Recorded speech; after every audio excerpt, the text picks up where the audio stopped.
you think that AI can be more dangerous than nukes. This is an AI arms race. Any company with the best AI is going to dominate. We are literally on the precipice of amazingness or extinction. You could create absolute mayhem. AI is getting perilously close to the combined intelligence of all humanity. It won't necessarily know what's right and wrong, and it will just do stuff to, spark, let's say, World War III. I actually do not like ChatGPT-3 at all. It's a propaganda control mechanism. It is just another tool of the woke brigade that lets you see what they want to see. Unfortunately, it's the powers that be that create history. Then everyone's just going to blindly believe it. A lot of how Skynet started is exactly what we're doing right now. Siam Kidd, welcome back to the Animation Podcast. Hey, thanks for having me. It's very fancy here. So I was just working this out. Well, it's not that hard to work out because I can count to 3, but this is your third time technically, but for the avid listeners, it's only the second time because our second interview was really good, but you used so much screen share and charting that we weren't able to put it out as audio. It was YouTube only. Okay. So this is your second time on the Animation Podcast. Sweet. Well, I will make sure to just use my hands instead and scupper that somehow. So you've had a bit of a life goal met very recently, haven't you? Quite exciting. Yeah, Elon liked and replied to a tweet, which is a very silly goal to have, but yeah, it's just crazy because I like it from more of a metrics point of view, like being a trader, and the power is the wrong word, but the amount of influence someone like him can do on a tweet. Like if I'm a nobody, so whenever I tweet something, I probably only get 2,000 to 5,000 views on a tweet, and maybe 20 to 50 likes. And this one, it's like every time I check, it goes up 100,000. So last time I checked, it was like 1.2 million views, 5,500 likes, and God knows how many retweets and whatnot. I'm like, geez, my comment wasn't even that good. I just, It's absolutely insane. I'm always saying it's not what you know, it's not who you know, it's who knows you. The more people who know who you are, the more opportunities you create for people to do business with you. It's that simple. Interesting. Yeah, I like that. So tell us a bit about the tweet then.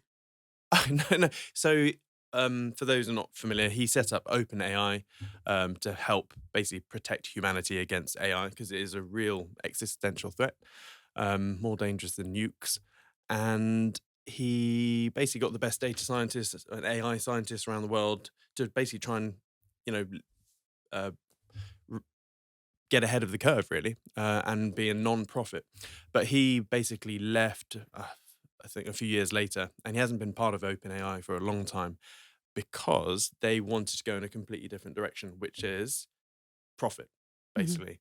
And it's really shitty basically setting up a non-profit foundation or charity and using all that money for loads of R&D, tech research, etc., and then spin off a profitable company. It's basically free research. Yeah. They've spent millions, if not hundreds of millions in, donations, and now they're just using it to set up a profitable company. So Elon's not happy with that, and he's been tweeting endlessly about how it's pretty shit dick move. Am I allowed to say that in this?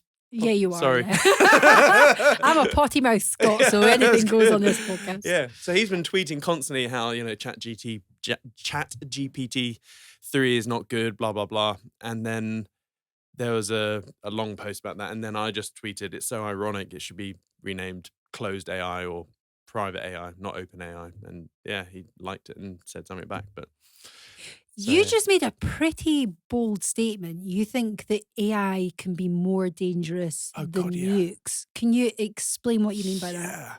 So I have to, like anything these days, you're not allowed to have an opinion unless you are a doctor or have a PhD in whatever you're talking about. I'm a geek that loves sci-fi and I follow tech avidly. And when you read enough into AI, and also the intelligence staircase, we are literally on the precipice of either like amazingness or extinction, basically, when it comes to AI. Because is there no happy medium? Not. I hope there is, but I just don't see it happening. So on the intelligence staircase, we like to think we're at the top, right? but it comes to the point, and but AI intelligence is getting very. I'm using hands. Those those in audio can't see, but AI is getting, or computing, let's say, is getting to a point where it's getting perilously close to the combined intelligence of all humanity. And the problem is that the moment it gets onto our step, it then just buggers off north. Um, and like, let's say we're on one step. Let's say monkeys are on are one step below us, Mhm. and we're on one step. The moment, yeah, they even get to our level, it'll then start not necessarily thinking for itself, but the way it can. I can't put this in a technical term because my knowledge is very thin, but yeah, the moment it gets to our step, or just even a little bit higher than our level, it will just piss off, and it'll start doing things that we have no comprehension of what it's doing.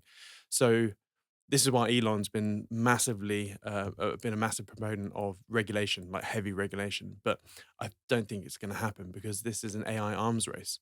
So any company with the best AI is going to dominate. And so there are billionaires and corporations all over the world just plowing money into AI to have the best large language model, or whatever it is. Um, but even like, I'm from the investment world. Even with my very limited understanding of it all, you could, even with the current technology, you could create absolute mayhem. So let's say I was head of a massive hedge fund. Let's say I've got billions of AUM, and I wanted an edge over my other peers, who all have hedge funds. Let's say I'm a big billionaire, and one day I could go, right, I'm going to plow billions into AI because I want this AI to be just focused on making profits, more profits than any other hedge fund, investment bank, blah, blah, blah. And, I can pinch and headhunt all the best scientists in the world. And let's say a few years later, magic wand, I've now got this bot, this AI neural net, and I just tell it, make shitloads of money, go. And because it has access to the internet, and it can do all sorts of stuff, the bot won't unless you code it properly, won't necessarily know what's right and wrong, because what's right and wrong is a societal construct. Like murder, for example, is only bad because it's a societal construct. In the wildlife, every animal is a murderer, basically. Mhm. Um, so you could literally go, right, bot, go make me shitloads of money, and the bot will, analyze everything, and it could just take a sinister tone and go, "Ooh, um, during times of disaster, they are the easiest times to make huge amounts of money. So how about I'm the bot now? How about I put some rumors out that all these weapons companies, any sort of company in the military industrial complex. Let's put some FUD out there, some fear, and just dump the price. Okay, I then come in and buy as many weapon stocks, war stocks. Let's just call it.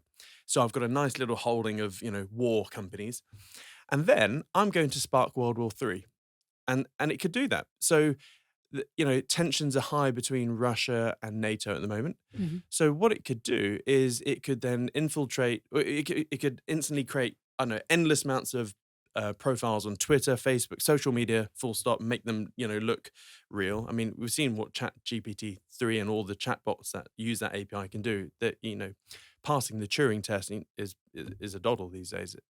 Any chatbot can appear human-like, if that makes sense. Okay. So what it could do is it could maybe then hack into several radar stations and put some fake paints out.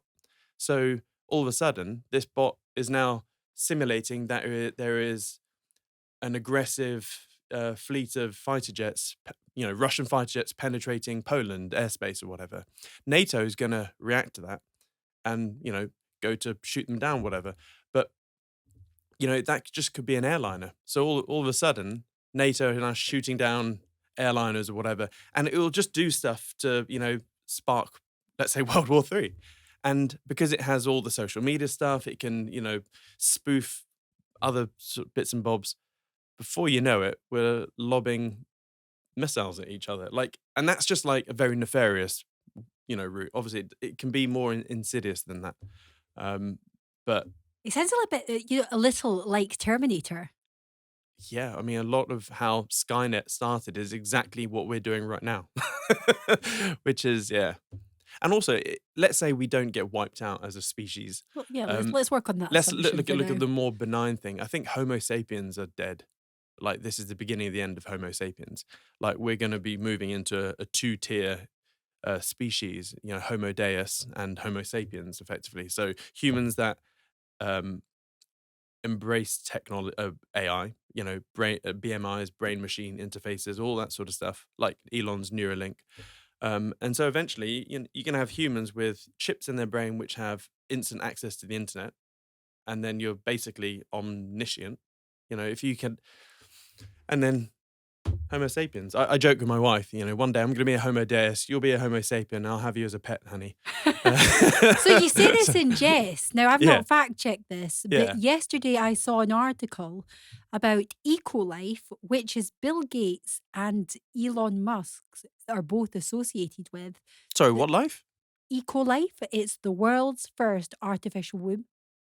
And it's the World What? Economic Forum, Oh, dear who I'm a God. huge fan of, obviously not, that has aligned both Elon Musk and Bill Gates. Now, I'm pretty sure Elon's got nothing to do with that. well, that's what I would like to think. It would go against everything that he's been Yeah, saying, wouldn't I'm it? pretty sure.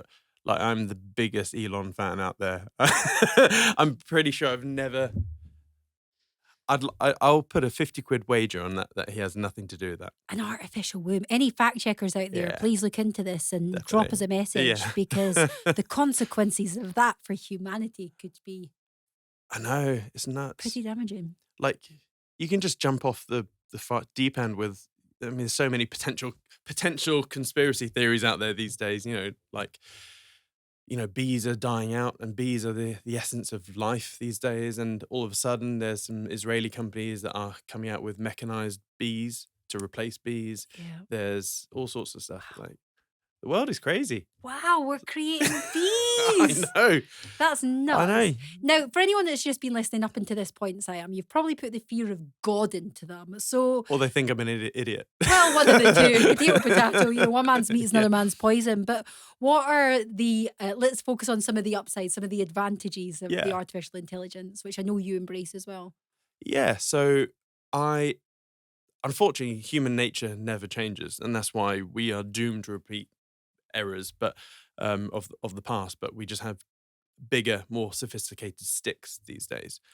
And so I think a lot of the cool stuff is going to be, privy to billionaires and whatnot. So, like, I know this sounds crazy.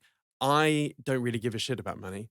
I look at money as enabling tools. So my goal at the moment is to get as filthily rich as possible, but not to, boats and hoes and all that sort of stuff. And, Just the boats.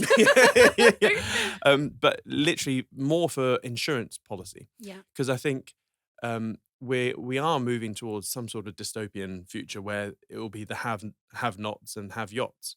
But more specifically, I want to be able to protect my family and my friends and family. And the only way you can really do that, if I'm even a little bit correct about the future, is that you need money. So you need money to be able to bug out, move country if, things get really crazy. And not just one country, have a couple of bolt holes, but not just having the bolt holes. You need the means to get to the bolt holes. Mm-hmm. Like, they can easily shut down, commercial travel just like they did in lockdown. But if you've got your own private jet, yeah, it's a lot harder. You can still, skim out of a country. But yeah, and so for me, and not only that, I don't want to be on the receiving end of someone else's product. And we are, at the end of the day, we are all end users of all of these products from Google, ChatGPT-3 and all that sort of stuff. And you'll be surprised that of how many billionaires out there have their own private biotech R&D firms with no products, no commercial angle at all. And it's like, it's a bit of a rabbit hole. You see all these centimillionaires and billionaires, all with their own biotech companies. They haven't had products coming out of them like ever. They're just plowing millions into it. And like, why is that? And when you think of it, because I had in fact, the only reason I found this out is because I want my own CRISPR biotech research company that doesn't make any products, doesn't do anything. I just want my own crackpot team of scientists, like doing as much research in CRISPR as possible, just so I can protect myself.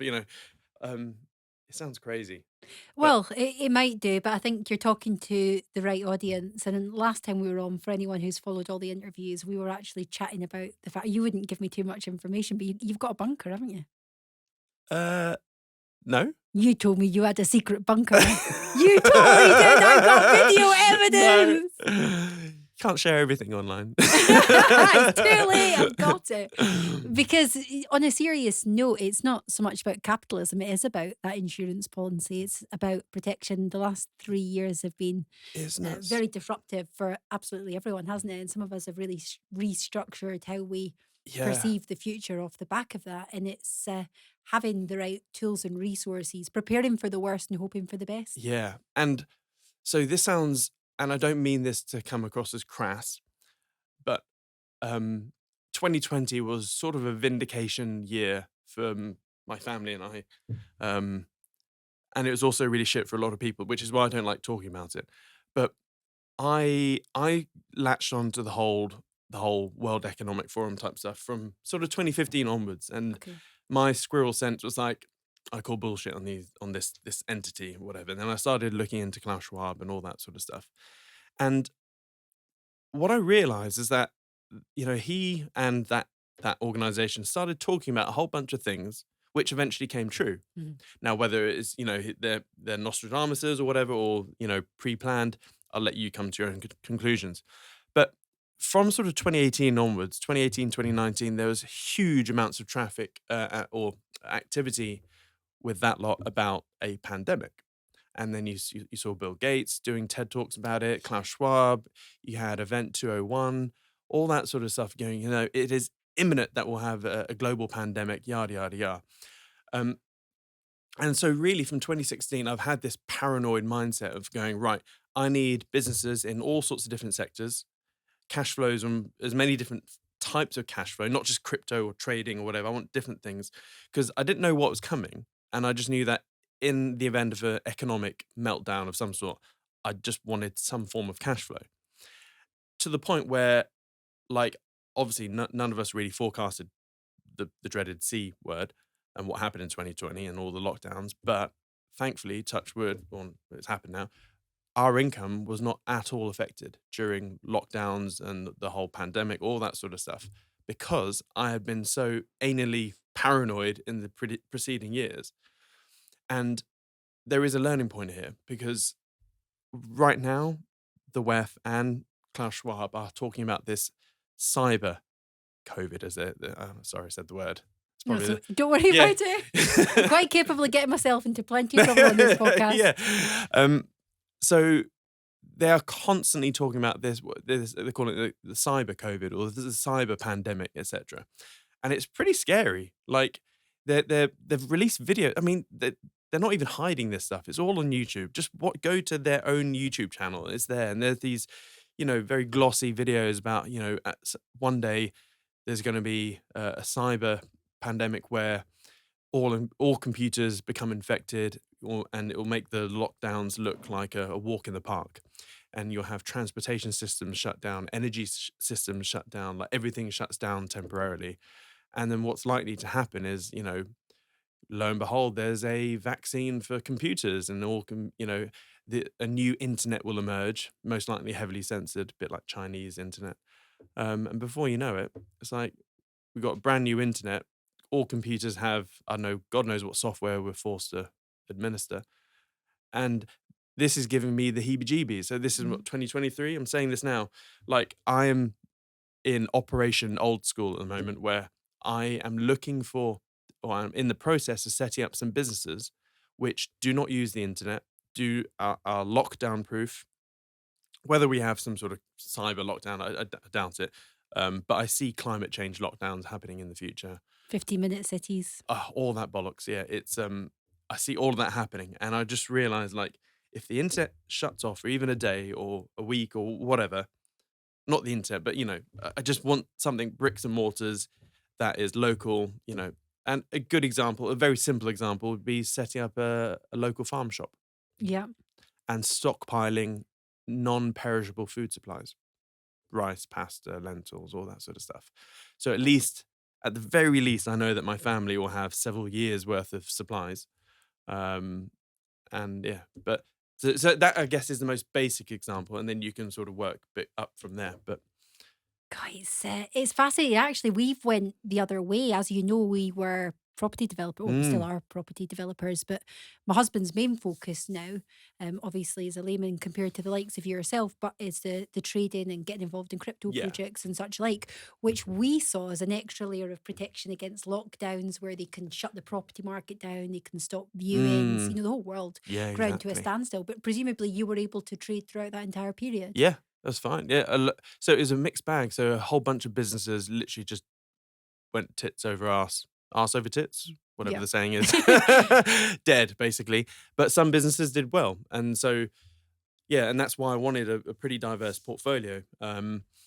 And now I'm doing everything possible to do non-electronic, online type businesses. I'm trying to get away from it. So Well, historically, you were quite, I would go as far to say, scathing about the property industry. What are your thoughts on property now? When I say yeah, scathing, that sounds probably worse than I'd intended. But I yeah, think when you look at the returns that you can get through investing in property, yeah. through crypto or trading, the reality is you could get significantly more in the online world. But now that you're diversifying, if you change your views somewhat in that Yeah, area. so no, not really changed it. The people get me out of context. They think I hate property. It's not the case at all. I look at everything from an ROI Hmm. and an R and a ROTE perspective, so return on time invested. Yeah. So my underlying principle of investment is that you have to look at the currency supply expansion rate. Hmm. So if you take the US or the UK currency expansion over the last whatever epoch you want to look at, on average, it's increased by about 15 to 16% Yeah. per year. And the reason that's important is because there is a lag, but if you expand the currency supply, prices go up for everything. So it is the direct cause and effect of real inflation, not the CPI bollocks that they talk about, real inflation. Um, so if you really want to know what is, real inflation or what inflation will be, just look at currency expansion, Yeah. 15%. So that is my hurdle, my base hurdle.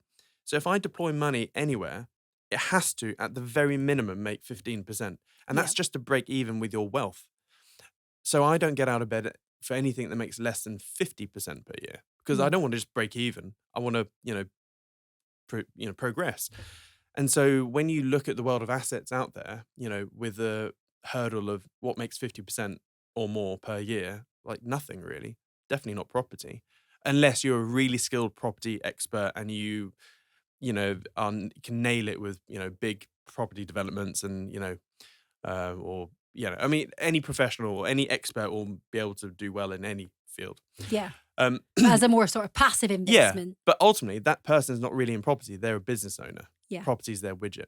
So, and that's why I've always been big into business and crypto because Yeah. those two things have always just absolutely dicked on currency expansion and just normal inflation in the stock market. So, but But we sorry, can just say I hear you 100% with that, and I fully agree with you as well. But I yeah. heard you talking about something. It's just taking us back a little bit to the AI chat. Mm, Pardon the pun. You were actually talking about different ways of generating revenue from scratch. You had a mm, question from somebody on one of your online chats mhm. that said, how can they scale a really profitable business without any staff? And the answer that you gave was absolutely fascinating. It's something that you're trialing at the moment using purely AI, and you're creating some videos, and you had some pretty exciting Oh, predictions for the revenue it could bring in from YouTube just as oh a yeah, solo enterprise. yeah.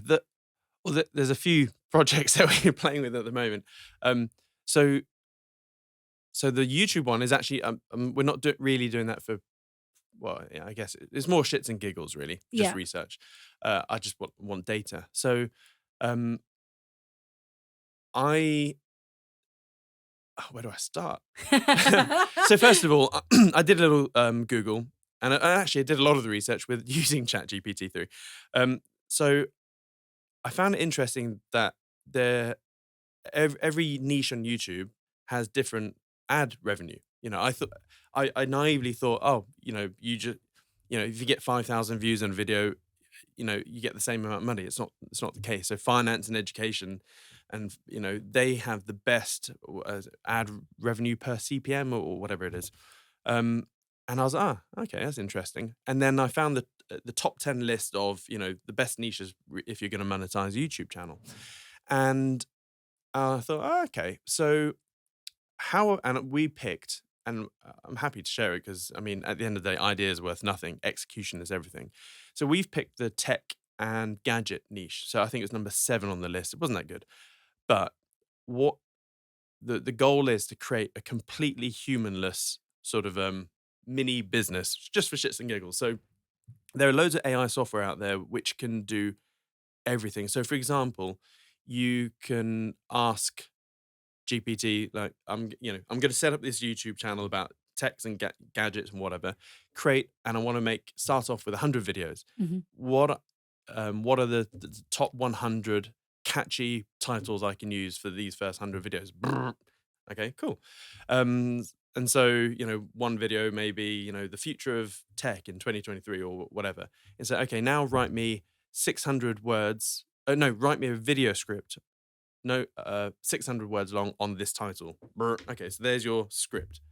And it's not just words, it even gives you what sort of B-roll you should use. It's pretty cool. Wow. And so you all of a sudden, we figured, 600 words, that gives you roughly a 3-5 minute video, depending on how fast the narrator is. Now, what about the narrator? So we are using Synthesia. So you can create an AI avatar which talks. So we've chosen a British male, looks, nice, and it looks really good. So the AI avatar now talks the script that GPT gave it. You can then also use a thing called Pictory.ai, which does, the YouTube background stuff. So it'll look at the script that, you're using, and it'll give you nice B-roll footage. And you can do it every sentence, every whatever, the backing music to it all. And so what we Wow. found is in under 10 minutes, you can create a really good video. But even better, YouTube is trying to take out TikTok right now. Mhm. So as of February, I believe, or January, YouTube Shorts are now doing ad sharing.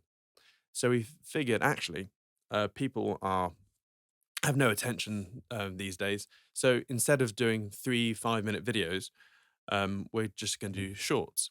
So we figured, what we're going to do is we're going to use AI to create 30-second YouTube shorts.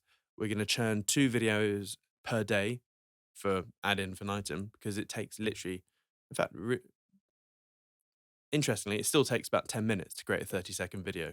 But hey ho. Um, and yeah, we're just going to do that. And then hopefully, because we're really focusing on a niche, hopefully the more views and subscribers.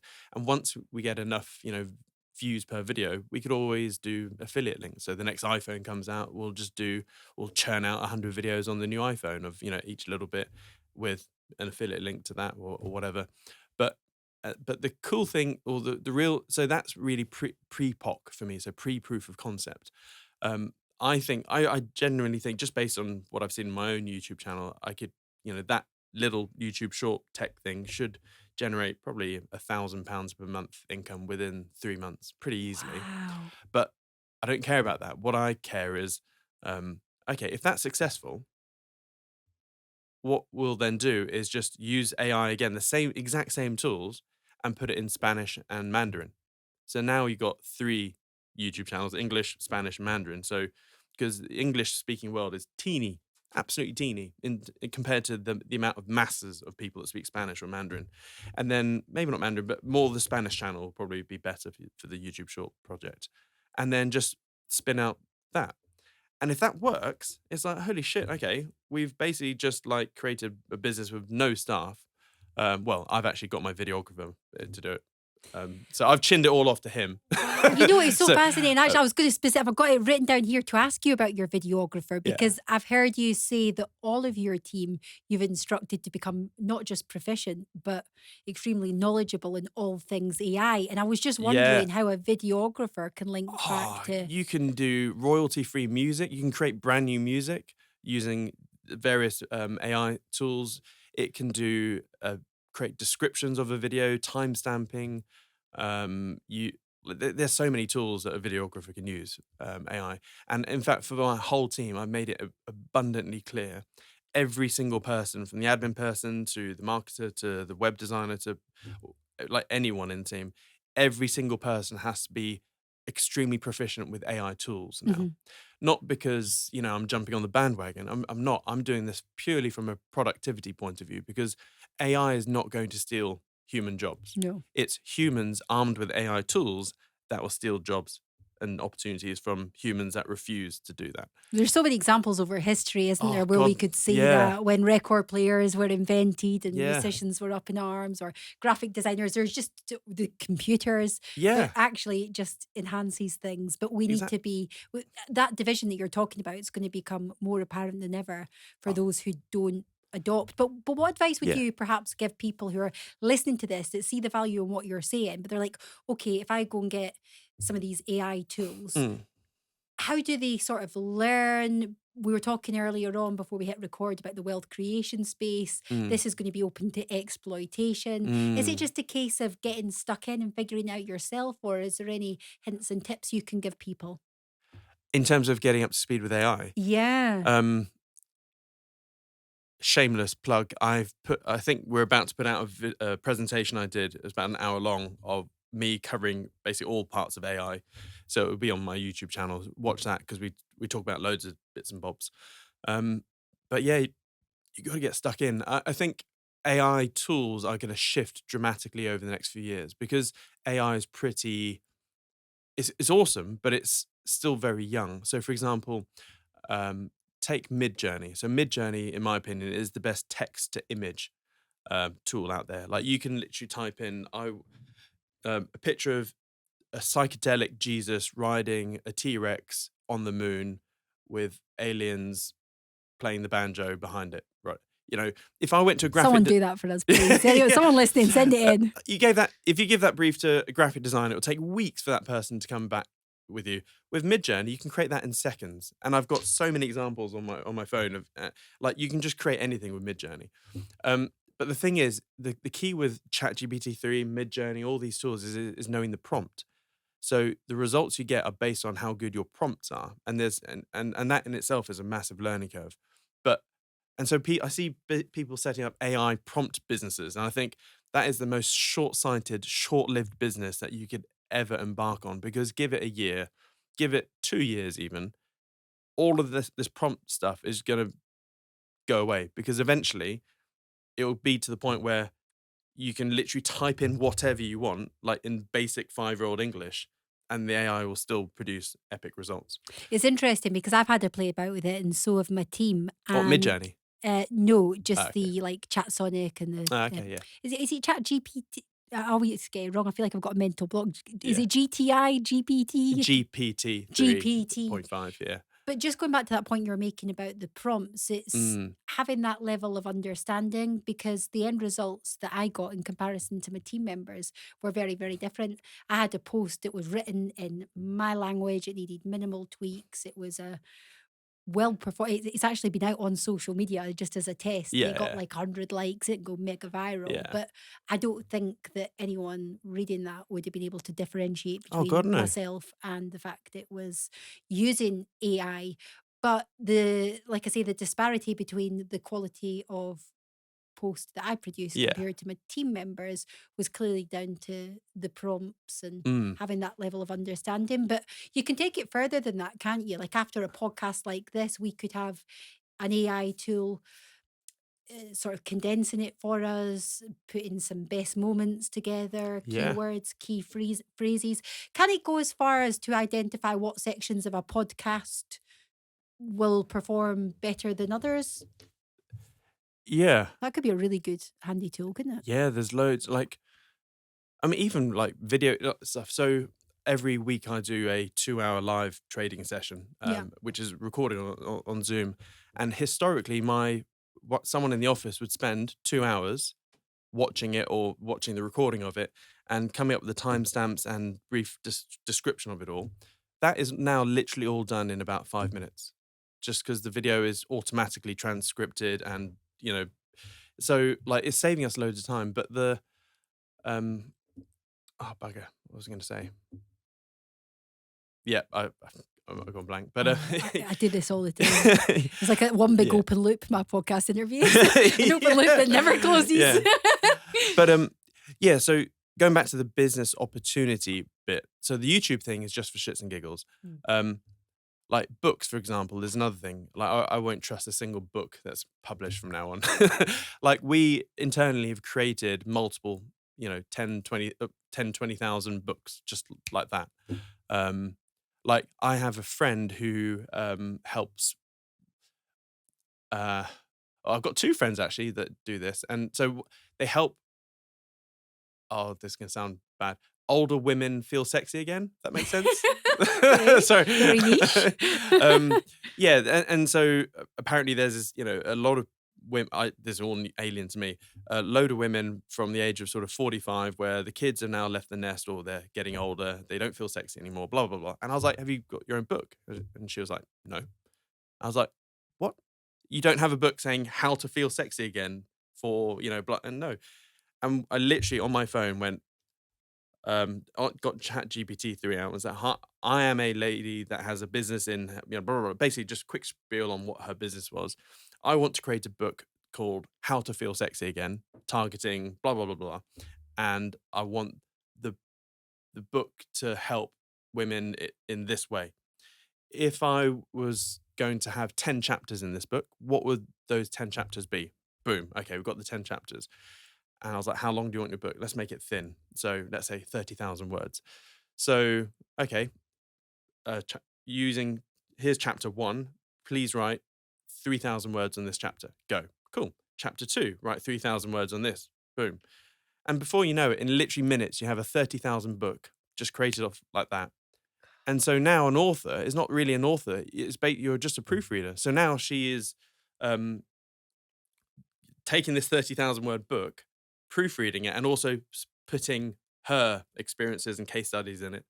And like, it's so easy to fictionally write a book.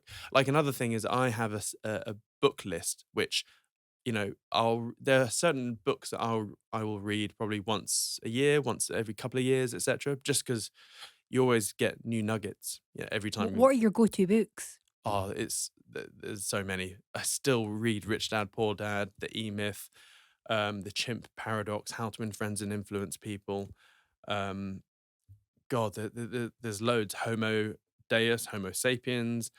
There are loads. So what we did, and we got this big old book list in one of our portals, and I got the team to go, right, here's my favorite books. And by the way, ChatGPT knows of a lot of books. So, for example, my first example, when I was trialing it, I was like, hi, ChatGPT, do you know the book Rich Dad, Poor Dad? Yes, I do, blah, blah, blah, blah. I was like, cool. What are the top 10 learning nuggets from that book? I was like, huh, that's pretty cool. Bit generic. And I literally said, that's a bit boring and generic. List another 10 key learning points, which most people may not have picked up on. Whoa, okay, all of a sudden you got 10 even better learning points. Cool.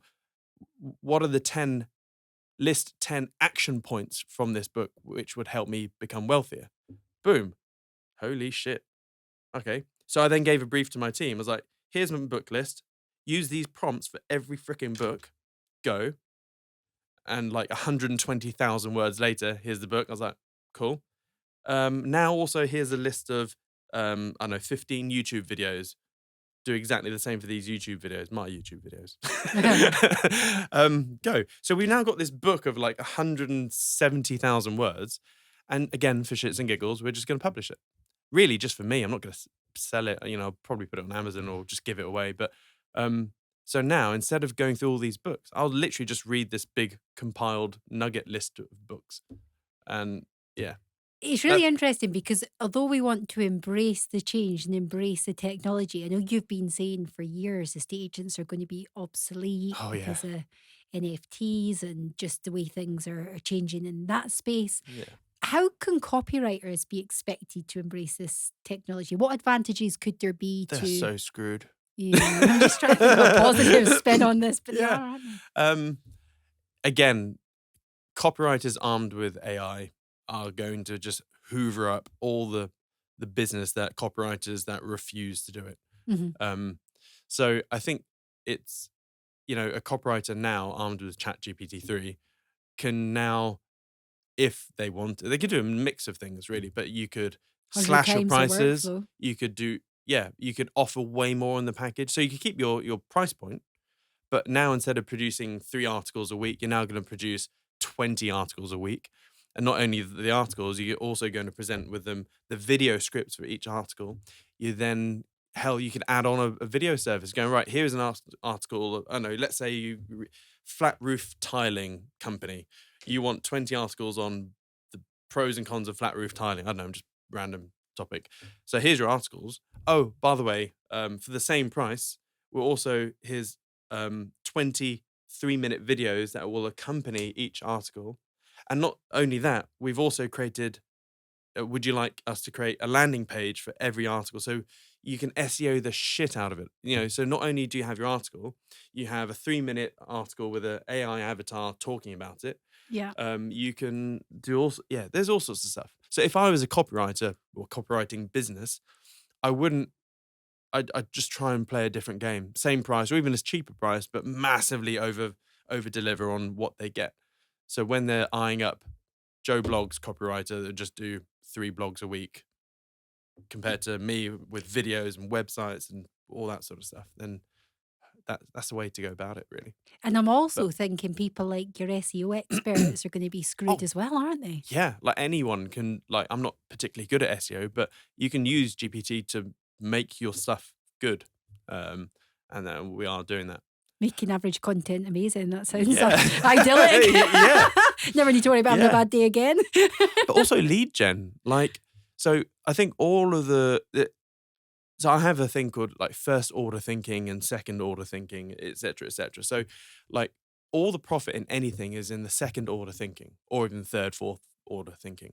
So if you're looking at all these chatbots and stuff like that, everyone's minds are in the dirt at the moment with first order thinking. So Mhm. graphic designers are screwed, copywriters are screwed, Yeah. SEO is screwed, blah, blah, blah, blah.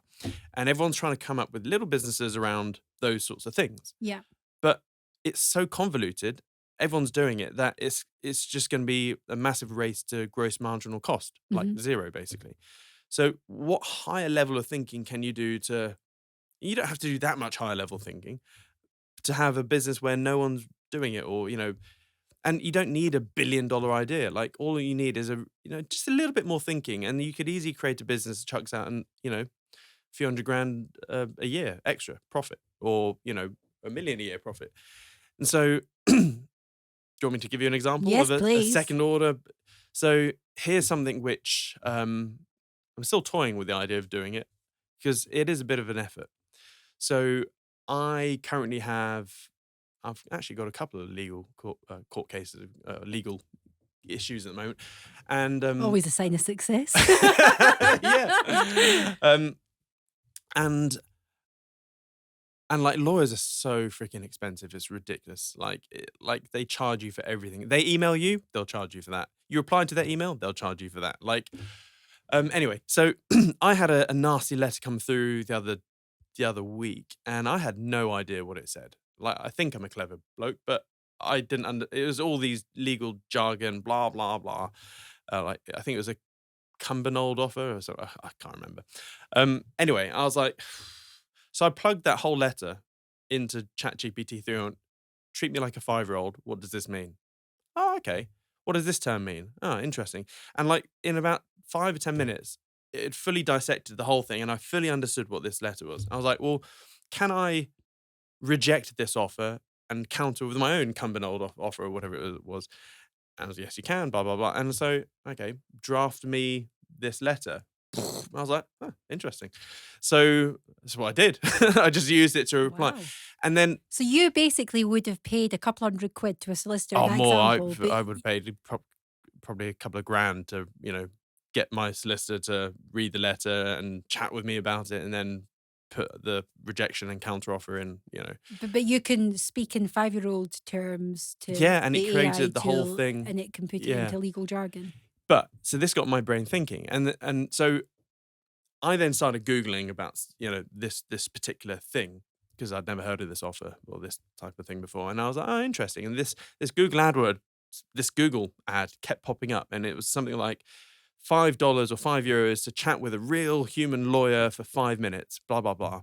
I was like, I already had the answer, I already knew, but I was like, I was just curious. So I did it. I paid the $5. It forced me into a 40. Oh shit, I'm still doing it. It forced me into a £40 or $40 a month subscription. And I said, I'll cancel that later. I've just realized I haven't canceled it. Anyway, so chatbot pops up and I was like, are you human? No, I'm a chatbot that will help you connect to a human lawyer. I was like, that's not what the advert said. I was like, can you provide the context of your question? Blah, blah, blah. So I was like, oh, this is already mis-selling. So I gave the context and the bot said, oh, well, okay, thank you for this. I'm going to connect you up to in the next 24 hours with a real lawyer. I was like, oh, this is not the experience I wanted.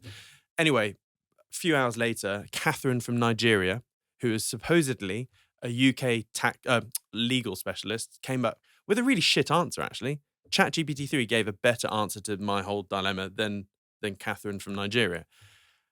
And I was like, okay, here is a business model. So this is just second order thinking. There's so many niches in law, right? So let's just take insolvency law, right? I could set up a simple website which promotes, £5 to have unlimited questions with an UK specialist insolvency bot. Okay. Because guess what? ChatGPT-3 is an expert in all UK law, basically. And presumably it's all in the wording as well. Speak to a specialist. Yeah, so I won't lie. I'll free say, in look, UK law. we have a specialist insolvency bot that is awesome. Here's for £5, ask an unlimited amount of questions to this bot. So that would be the Google ad, right? And so anyone that's looking for insolvency type stuff, this ad will pop up. So, the £5 is really more of a filter just to kick time wasters, etc. So someone that's, is looking for whatever, they start chatting with the bot and they'll get loads of really good answers, etc. But the key thing with the bot that you can train it to do is say something like, the time is now up. I hope this has helped. However, with your particular circumstance, we highly recommend that you chat with an actual lawyer or insolvency practitioner firm, an IP firm of some sort. Here is a really good firm that could definitely help you out. And then all of a sudden, there will be a conversion rate of people going, okay, yeah, why not? And so if we did that, we could just have an affiliate deal. Now, I don't know anything about law, but from my experience with law, like even the smallest of cases, a lawyer or the law firm would make at least 10, 15 grand, right? So, there's at least going to be a few £1,000 kickback at least. So there's several phases to this. The first phase is, can I drive traffic to this little chatbot thing and send really high qualified leads to a random law firm? And also when you're sending the leads, they're really good because you can send the whole text transcript to the lawyer. So they know exactly what they're doing, so they're already progressed. So if you can do that and it works, great. That's phase one. Phase two is, okay, can I smother this law firm with too many leads that they can't, they tell me to stop? So that's phase two. If so, you get a affiliate deals with a whole bunch of different firms. So then you're sort of like a compare the market for insolvency law or whatever. So that's phase two. Phase three is where it gets sexy. Phase three is you set up your own freaking law firm. Like, you don't have to be a solicitor to set up a law firm. So I go, right, I'm going to set up my own IP firm. I'm going to employ a couple of really good IP practitioners, and then I will gobble up all the leads myself. So that's phase three. It's not the end yet. So even just phase 3, you've got a profitable IP firm, which would make hundreds of thousands a year in profit. But you're only focusing on one little silo there. Well, okay, now can we do this with corporate law? Okay, be more specific. What specific niche within corporate law? It's then a cookie cutter thing. So you then do the exact same funnel, website, chatbot with I don't know, I don't know, patent law. I don't know, whatever. And can you do the same thing? First, get the affiliate deals just to see if it works. And when you're smothering multiple law firms with too many leads, you just set up your own. Because the key thing of business is you need sales. How do you get sales? And you need leads. That's where most businesses fail. They just don't have enough leads. They don't have enough eyeballs to convert to leads, to convert to sales. Well, you can use ChatGPT-3 as a freaking lead gen magnet. So phase 4, if someone did take this idea and really run with it, is you've set up a massive law firm that focuses on all the different niches of law, and you are just plowing leads into your own law firm. And or even before you get that, you can just sell the whole thing. But not just law. Why don't you do this with accounting? Why don't you do this with insert any freaking niche? And that's just a very basic second order thinking, which I don't. I'm constantly talking about AI to anyone I meet these days, because I'm just genuinely interested about it. Okay, but And you're going to have to go to level 3 because there's no, not many times on this podcast where I've been speechless, but you have literally blown my mind. I thought really. I thought I was an early adopter just because I got a LinkedIn post. I was like, yeah, I'm an innovator. I'm a front runner with this technology, but clearly not. No, yeah, I genuinely think it wouldn't be hard to set up. So you can get ChatGPT-3 to create the code to create the iframe chatbot or whatever. But setting up a website is basically free. And we already have an in-house full-time web dev, so he can do all the web type stuff and we have a systems architect, so he can fiddle around with all the API links, whatever. Just again for shits and I do business more just for interest, really, shits and giggles. We could easily set this up, and anyone could. And then all you need really is ad spend for the budget. Or no, actually, before you do anything, you need to find a law firm that will actually do some sort of affiliate deal with you, $2,000 per lead, or I don't even know what the rates are for sending qualified leads to law firms, but yeah, tax, law. You could do this with freaking anything. You could do it for therapy. Yeah, you could easily do it with therapy. Counseling. It could suicide hotlines, whatever, Gamblers Anonymous. There's all sorts of things. I remember when I was 18 years old and I had the most crazy 24-hour gambling episode. It was ridiculous. I went from something like £300 to several £1,000 doing online roulette, thinking I knew it all. And I was like, right, got to scale this. This me being a very poor 18-year-old. I managed in the space of a night, got an MBNA credit card, maxed it to the hilt. And then by the morning, I had lost all of the thousands that I'd made. And I was £5,000 in debt. And I remember this call. I was like 4 a.m. I called Gamblers Anonymous or Gamblers, whatever helpline, crying, going, I'm going to be bankrupt. I've lost everything, blah, blah, blah, blah. And thank God there was some random bloke who just had a chat with me at 4 a.m. I still remember that. And You've got a bit of an all or nothing personality, haven't you? yeah. Why not? We are alive for less than an eye blink on a cosmic scale, and then may as well just do stuff. But this is where we see such innovation as well when people enjoy business and they're experimenting and they're not just chasing the shiny penny, they're looking at how they can disrupt the marketplace. And this is what I really love about doing the podcast, because you and I both know that the mainstream media is just full of lies and propaganda to keep people in fear. But it's nice to be able to give people practical solutions. We talk about mindset a lot and emotional intelligence and some of the other modalities that help with mental health, like ice baths and stuff like that. But it's good to be actually able to give people some tools of things that they can go away and implement to go and actually make money and Completely buck the agree. trends, because yes, there's a lot of doom and gloom out there, but there's a lot of opportunity as well. And these situations only have the meaning that you choose to attach to them. And this AI stuff is Yeah, bloody I know, hell. and it leads. I guess this is sort of a tenuous link back into crypto and investing. Like, so I generally have this squirrel sense that probably a few times a decade it just goes nuts. And I remember having that with crypto before, well before the 20, or no, in 2016, I went from crypto hater to 2016 realizing, holy shit, I've got this wrong. This is going to be unbelievably lucrative in every facet of, the world really. And then went all in on crypto in 2016.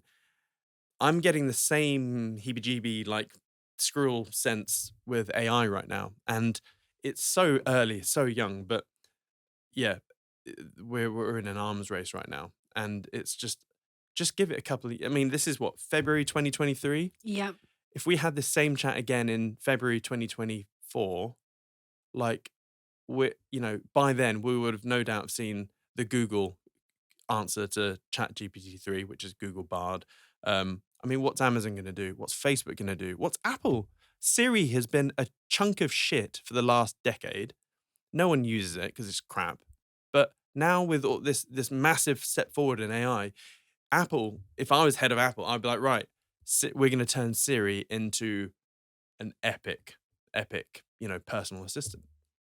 And then, but then with all of this opportunity and stuff, you also have to be very wary of the downsides. So I'm very positive with it all. But Hang on, you started off saying it's more dangerous than yeah, nuclear war. there are. So I actually do not like ChatGPT-3 at all.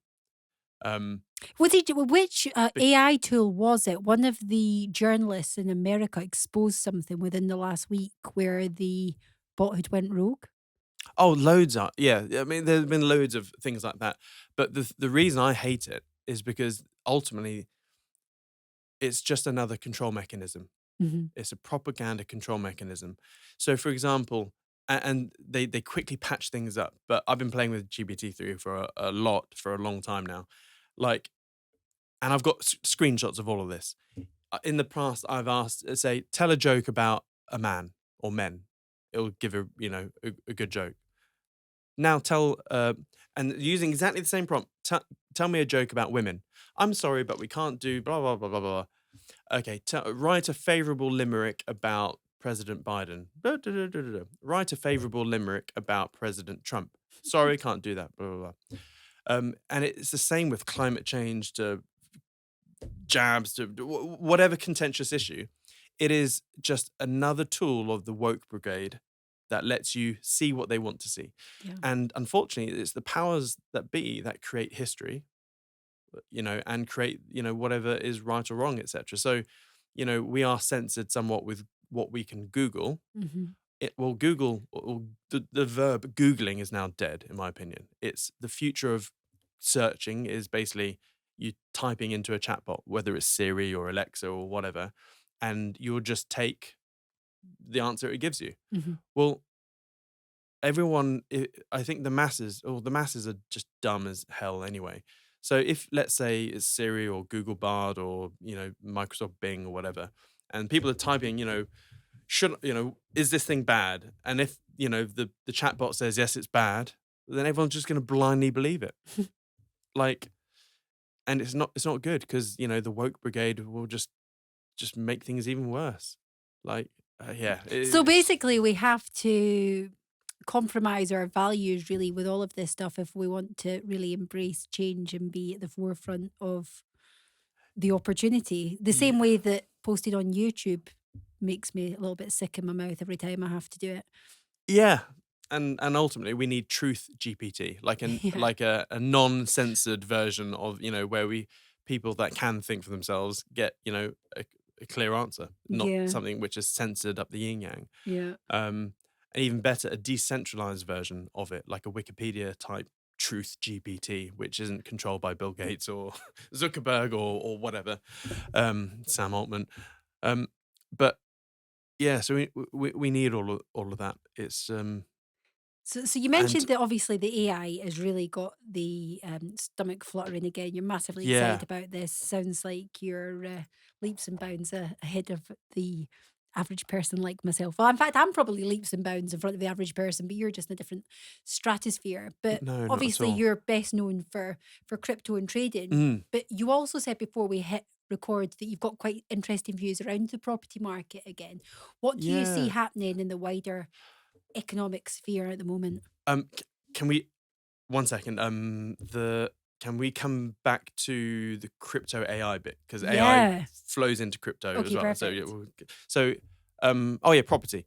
So one of the things that I always look at, as I said, is I compare like any asset. I always compare it to currency expansion. So Mhm. the currency supply. So UK M2, US M2, whatever you're looking at. So I'm always looking at GB HPI, which is the UK house price index, so average house price in the UK. I'm always looking at that. And if you look at the chart, it basically just goes up forever. And it looks great. And that's why you hear all these stories of, I bought a house in 1990 for 50 grand. It's now worth 500 grand. I'm Billy Big Balls. Yeah. But it's only and so yeah, that's all great. But if you look at the currency supply, it's actually expanded faster than your house has actually gone up, and that's one of the reasons. Because if you dump an extra 1 trillion or $10 trillion into the system, well, that money has to go somewhere, and it normally goes to stocks and property. So what I'm seeing at the moment is a terminal decline in UK house prices against the UK currency supply. That's fine, but we're now at an interesting point where at some point this year or next year, the Bank of England will have to pivot. And when I say pivot, a pivot is not a quick thing. It's actually a pivot takes normally about a year. Yeah. They'll either pause rates or slowly drop them. But eventually, over time, you'll get to the situation, let's say over a period of a year, where rates are dropping and they're pumping currency back into the system. QE or whatever bullshit term they want to put to it. So it's not QE, it's monetary stimulus or I don't know, whatever they want to say. So give it, let's say, any time from now over the next 18 months, we'll probably be in a situation with falling rates again, or very gentle falling, and monetary stimulus. Well, when you look at that chart of house prices to UK currency supply, the moment we start printing more pounds, that chart is going to crash in terms of the house price against currency supply, just because house price, like if we just chucked £1 trillion into the economy right now, that won't touch house prices straight away. There's always a lag, anywhere from 3 to 18 months before it Yeah. percolates into the system and house prices start booming again. So when you look at that chart, let's say right now we print £1 trillion, boom. Well, the chart against house prices and currency supply will drop. And there'll be a nice opportunity, I think, where that chart is actually will indicate a really nice buying opportunity for houses, property, investment, whatever.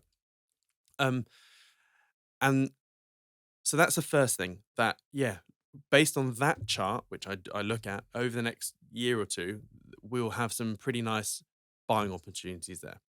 But then we have to look at interest rates as well, interest rates and unemployment rates as well. So um, historically, and again, big black tar brush, and I know the that lots of property people are going to be screaming at their screens right now, but the old school way of timing your property purchases is keeping a very close eye on interest rates. So when you have basically every time you've had crazy rising interest rates, it always leads to house prices falling.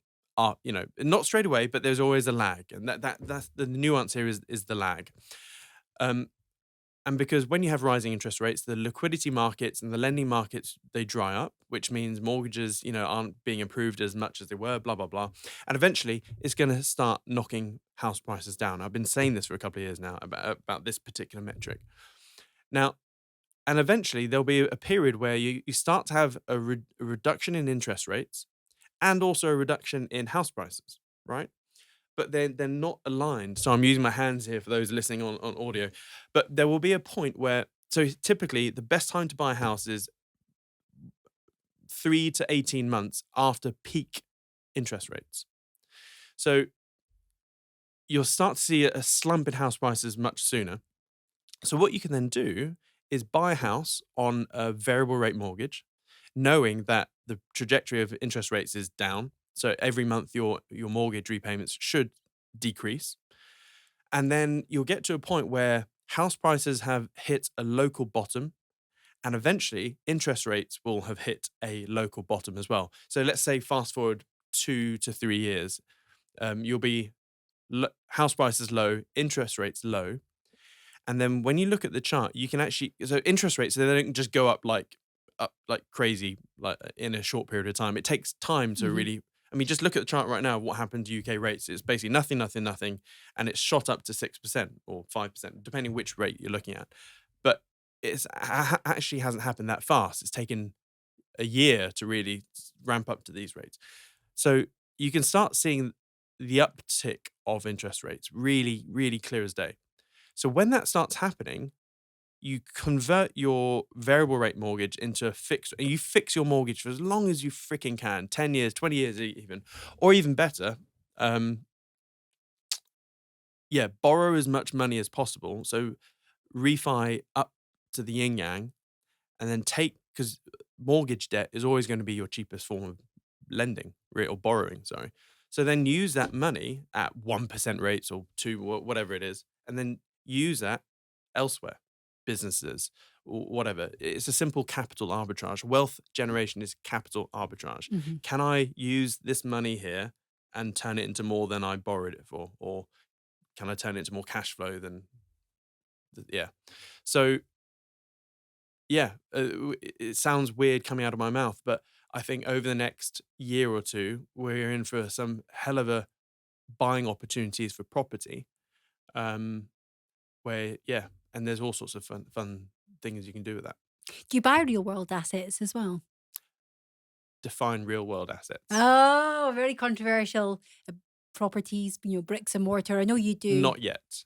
You have in the past obviously done the commodities because Yeah, you gold and sold silver. gold, Yeah, didn't you? But you're not a house. I'm actually looking for a commercial premises at the moment. So, but that's more for reducing costs. So, for example, like we hold big events every 2 months.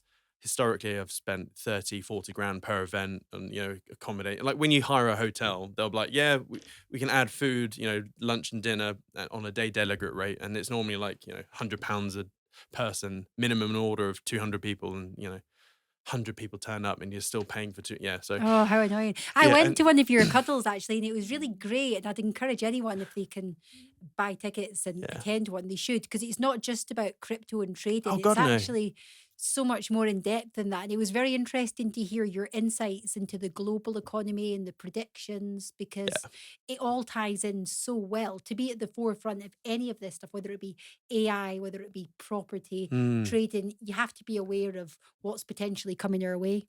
Yeah. Oh, well, thank you. Yeah. But yeah, those events were, pretty expensive, 30, 40 grand each event. And I don't sell at these things. So yeah, well, I am actually looking for a big commercial premises where I can just hold them all there. And that's not really from an investment thing. That's just to reduce OPEX. That's it. Mhm. But yeah, in terms of real world assets at the moment, no, I'm more into just yeah, I call a business a real world asset.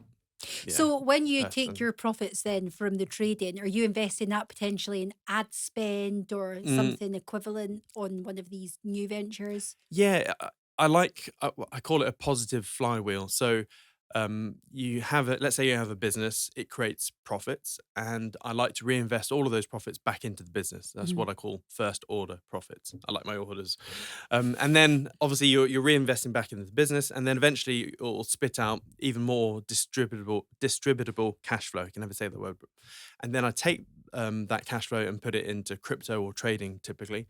And if all goes well, that trading or crypto spits out more capital gains or cash flow. And then I siphon that off into other bits and bobs, whether to buy another business or back into crypto.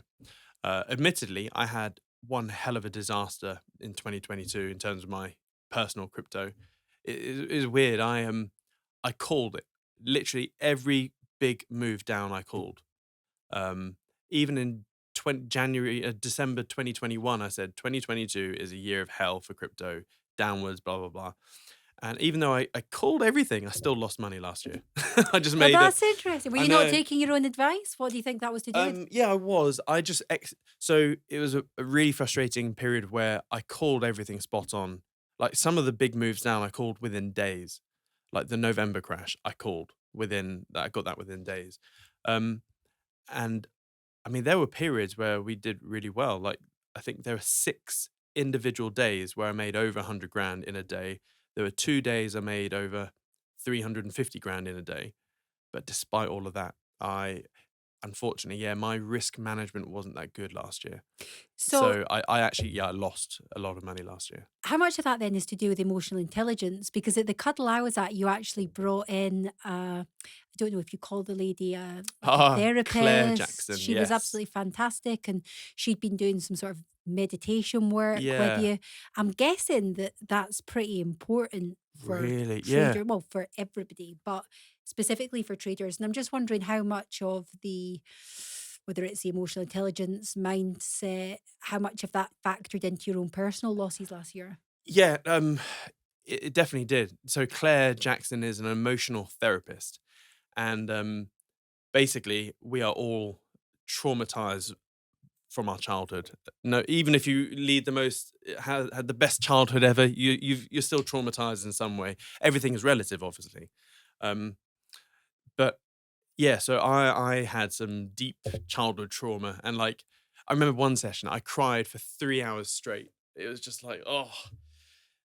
Anyway, so one of the things that she identified in me, which I sort of knew going into that, is that I have a pretty wild self-destruction mechanism. Like when things get really good or I'm doing really well, there's some little bastard in my brain going, "You don't deserve this, Siam. I'm gonna screw things up for you," and just throw a big old spanner in my life, and then Hmm. I will self-destruct. And everyone has something, of varying degrees. So, like for example, there was a business we had. We I can't say too much about it, but that business made £1 million profit in 6 months, which was great. I then took that profit and blew it up. Mm. So, it's like, yeah. So, despite calling everything from a fundamental or from a macro type thing, I did poor execution last year. But being self-aware of your own inadequacies is pivotal in crypto. It's also a double-edged sword, isn't it? It really is. And anyone that doesn't own up to that, it's just a matter of time until they blow themselves up, if that makes sense. So, Yeah. yeah. It's really interesting because we were saying as well before we hit record that you're not one of these traders or experts in the wealth creation space that's flaunting Oh Lamborghinis God, and no. private jets. But there is an element of that. That's not your personality profile, sure. But there is Mm. an element of that that is worried about how you will be perceived, even though you are a multimillionaire. It's not just about being Y- humble, is it? It's also about that perception. Yeah, I think it's more like in that particular thing, every time I see, yeah, like my bullshit detector. So I've got this thing, like I have this theory. Anyone that is constantly showing pictures or videos of their watch or their car or look at this Gucci bag or look at all these expensive clothes or whatever, I've like 9 times out of 10 they're a fraud and they will blow up. Like they're doing something fraudulent of some sort. And every time I've said that person is a con artist or is doing fraud or whatever, that person has always been exposed as running a Ponzi scheme or something like that. And personally, just when I see, someone driving a flashy car and they're putting the camera angle at such a way so they're seeing their special Breitling or Rolex or whatever, and whatever. I'm like, you are a twat. Yeah. Um, Humble brag. yeah. And I'm and just so I'm just showing you this picture of my lovely Starbucks coffee. You just happen to see see the my flower Rolex or crown. whatever. Yeah. Yeah. And I just think, yeah. So because of, I think because I think of that when I see that, I personally don't put any stuff out like that. And I could. I've got the cars and the house and hell, I fly helicopters twice a week, like just for fun. Mhm. And I could easily rock up in my Aston next to into the helicopter and fly into the house, and I could do all sorts of silly videos. And But I don't. you can take it too far the other way though, because then you're not sharing your truth, your reality, your life, because you're worried about how that might come across when you're one of the Yeah, genuine people. yeah, I know. I had a friend that said that, and unfortunately, these days, whoever can shout the loudest and for the longest tends to get the attention. Hmm. And that attention, yeah, and unfortunately, all that attention is going to crypto pretenders these days. Crypto Yeah, pretenders. where they've been trading, they've never traded or invested in their life. They've had 1 or 2 years of good returns from crypto because they happened to stumble in on a bull market. And they're now, they've been very good at gaining followers, and they've probably got a couple 100,000 viewers on YouTube. And yeah, and all of a sudden, yeah, they're now a crypto expert. It's the same for every sector, I though. know. I did some property training in 2018, and within 6 months of that, people that I was on the training course with were Hmm. actually selling courses themselves. I'm like, you've not even done one buy to let yet. This is absolute insanity. People are paying you. Yeah. And I get the whole catch me if you can concept, which is you only need to be one step ahead of someone Yeah. to move them along. And I get that. And as long as you're being transparent, that's completely fine. But for me, on a personal level, and I've argued or disagreed with, not argued with other guests on the podcast about this, I only want to learn from the best. I'm not really interested in learning from someone that's just one step ahead, of me. I believe Yeah. that you are who you spend the most amount of time with. So if I want to learn about crypto, I need to be continually surrounded by multimillionaires or billionaires because there's Yeah. plenty of them within the space. Yeah. Definitely. It's you just need a good bullshit detector, really. Yeah. It's like everything in life though, isn't it? And there's no way I can let you go without getting your predictions because people will kill me. Everyone's been messaging that knows that you're coming on. Ask him if we're Oh, gonna. really? Yeah, yeah, Oh, yeah, yeah, cool. yeah. Everyone needs to know. I mean, I'm still getting my head around whether it's a bull market or a bear market and all of this kind of thing. Yeah. But yeah, everyone wants to know: is this the end? Are we going to go down further? Yeah, I think we're near the end of the bear market. It's so as we speak, crypto or Bitcoin has gone from sort of low 16K up to 25K, Hmm. and it seems like every person on YouTube and Twitter is going, "Hey, bull market, all time and all time highs," and I'm like, no, like, and I've said this for months now, and I've got a lot of trolls for it, and like, oh, Simon's missed the bottom. Blah, blah, blah. It's not that.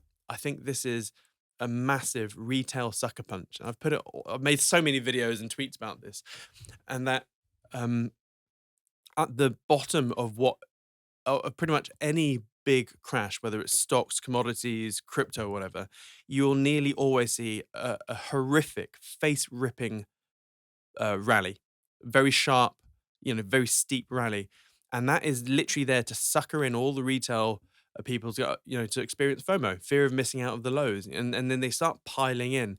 So anyone that's piling in Bitcoin right now at 25K, you're gonna get slaughtered, and so I don't think we're gonna see $8,000 Bitcoin, etc. But that whatever that local low is, I think it's just below. I think it's a high 15,000, something like that. I think that's gonna be taken out. We'll probably see, 13, 14K Bitcoin after it's wiped everyone out, and then that's when I want to reacquire. But the other thing is, what if you're wrong, Simon? Because, I am wrong. I'm wrong a lot. Everyone is. The the reason I don't actually care is because, one, fully in cash. I have 0 crypto. I'm still trading it, so I'm going long and short and taking all the, I when you're trading stuff, it doesn't matter what direction. But with the investment side of the pot, um, the reason there's no stress is because 'cause I'm in cash. So even if I'm wrong, well, so what? Okay, I'll once the charts present that it's definitely in a bull market, I can then start, you know, allocating into the market. So yeah, I would have missed out on the low 15 or 15, 16K Bitcoin, but ROTE will be on my side, return on time invested. So it's actually a safer time to start to pile in as the market is definitely confirmed to be a bull market, because crypto definitely it still moves in these 4-year cycles. It's basically up for a year, down for a year, sideways for a year, and there's a year and a bit, year and a bit, year and a bit. So we've had a year and a bit falling, and we've now got a year and a bit of sideways consolidation. Hmm. So here we're definitely, or most likely, going to see horrific whipsawing, up, down, just taking out all of the retail market, basically.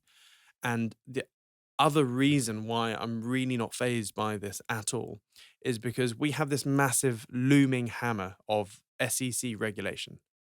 So the governments around the world, the FCA, the SEC, they've already told us we are going to regulate the shit out of the crypto market. Yet everyone seems to have forgotten.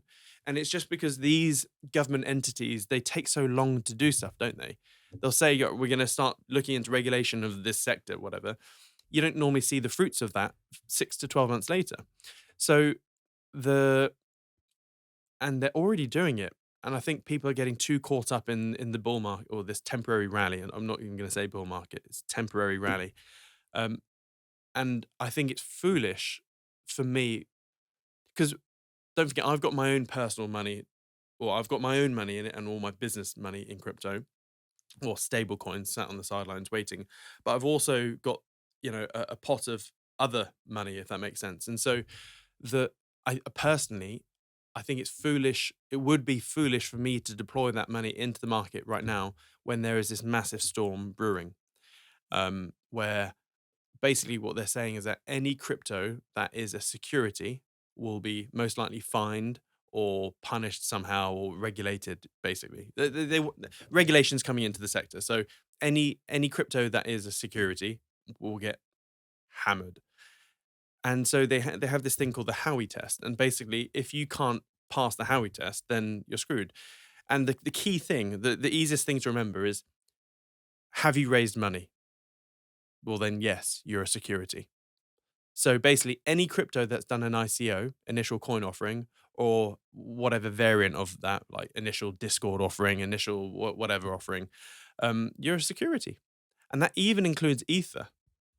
So Ether, they did a funding raise in 2015. I think they raised $19 million in 2015. It's a security. Um, and so when that happens, I think load of crypto will go bust, as in crypto projects will just die. The big ones will survive. They'll just have a slap to the wrist and pay a fine and then move on under different circumstances. Or some crypto will dodge the bullet by not operating in the US. But I think it's just a matter of time before they're just expunged. And some of the really bad ones, it depends how brutal they can be, that they'll just get absolutely wiped off the face of the earth like Tornado Cash. I don't know if you heard, it's a privacy coin / tumbler. And what they did is they sanctioned it up the yin yang to the point where they froze any wallet that had any interaction with that protocol. So Oh, so if you're playing with Tornado Cash and you had a wallet that has interacted with that protocol, all of a sudden that wallet was frozen. And it was to the point where someone was sending zero point 0.1 ETH to loads of celebrities and loads of YouTubers from Tornado Cash, and all of a sudden all these influencers had their wallets frozen. And to the point where the developer of Tornado Cash is still in jail. They're in jail. Yet Sam Bankman-Fried is still dicking around in the Bahamas, even though he swindled how many billions? 20 billion? wow. I don't know. We don't know. And so they put a bloody developer in jail for just creating a program. I mean, that's just insane. So I think there's more of that to come. I think there's definitely going to be regulation coming this year, big time. And I just think it's foolish deploying money into crypto when you see this anvil approaching. The only flip side to that is that they've already said that Bitcoin is completely free of that. So maybe, yeah, if you're playing the long game, yeah, screw it. Just get into Bitcoin now and sit tight and come back in 3 years. That's really interesting because last time we had an in-depth chat about crypto, you were saying the exact same, but for ETH, you were team ETH I over still team am. Bitcoin. I'm massively, massively bullish on ETH. Okay. One, because the World Economic Forum loves it. They are lapping ETH up left, right, and center. Mm. It's the most centralized, even though it's supposed to be a decentralized crypto. It's not. It's the most now it's proof of stake. It's the most centralized crypto out there, which means that it can be controlled and regulated and done with whatever they want. And the WEF always uses ETH as here's a case study of what a good crypto is, because it's Okay. proof of stake and it's great for the environment, unlike Bitcoin, blah, blah, blah. So I think they'll get the same treatment as banks do. You are naughty, you're a security, here's a fine. Pay the fine, move on. And then, so I think more falling will come with ETH, and then it will moon like nothing else, and it will dick over Bitcoin returns. So for now, I think Bitcoin is, if you insist on putting money in crypto, not financial advice at all, I would highly recommend Bitcoin, because it sails above that whole SEC cloud. It's a nice big old jetliner just looking down all of the storm clouds. And then once the SEC storm cloud is passed, flip over into ETH and other stuff. But also, if you look at the chart of ETH against Bitcoin, so the ETH Bitcoin ratio, at the end of every bear market, but for the first 6 to 12 months, Bitcoin always outperforms every other alt. Always. So, and then when it's alt season, then that ratio drops. So yeah, get Bitcoin now, wait till the storm goes, then flip over into ETH. I love this. I feel like we've given so many golden nuggets Yeah. today. It's been amazing. Oh, and also crypto AI. Be prepared. Just put your seatbelt on. We're going to see a wave of bullshit AI crypto projects like you've never seen. Pretty much any new crypto that's starting will probably have the tag neural net or AI or ChatGPT enabled or large language model enabled crypto, blah, blah, blah. They will all be stinking bullshit. But ride that hype. So buy them, ride the hype. And once you've doubled your money, take your principal out and just then you're in for a free carry. And then just let it run. Siam, it's been an absolute pleasure. I feel like we need to just continue to do these periodically because so much changes. And as I said at the start of this interview, I've got a ton of stuff written down here that I wanted to tick off in this conversation. And in true Ellie style, I've not ticked off any, but I have thoroughly enjoyed it. I did want to talk to you about the AI stuff.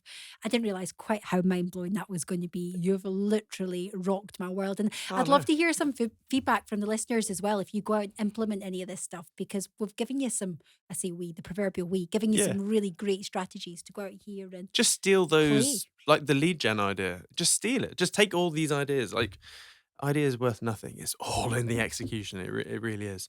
And if you want, just find an AI tool where you can get the whole transcript of this interview and then plug it into ChatGPT 3, and then you can interrogate the transcript. Oh my God. Go, So, yeah. Like I've got a plugin I forgot what it's called, but it's like a browser widget, and it will give me a summary of any YouTube. So I click on a YouTube video, click the widget, it gives me a summary of the video, even if it's like a 2-hour long YouTube video. And so, you can do that. There's loads of tools out there now. But don't blow my mind now. Siam Kidd, it's been emotional. Thanks so much for coming on the On a Mission podcast. You're a superstar. Oh, no, thank you. Thanks for having me. Air hug. This episode is brought to you by Red Light Finance. Red Light Finance is on a mission to bridge the gap between the real world and Web3 using blockchain technology. You too can power your business through Red Light Finance's gasless blockchain. I've personally been investing with Red Light Finance since day one, and I'm hugely passionate about the project. For more information on how you can get involved, visit www.redlight.finance. Thanks again to Red Light Finance for sponsoring the On a Mission podcast.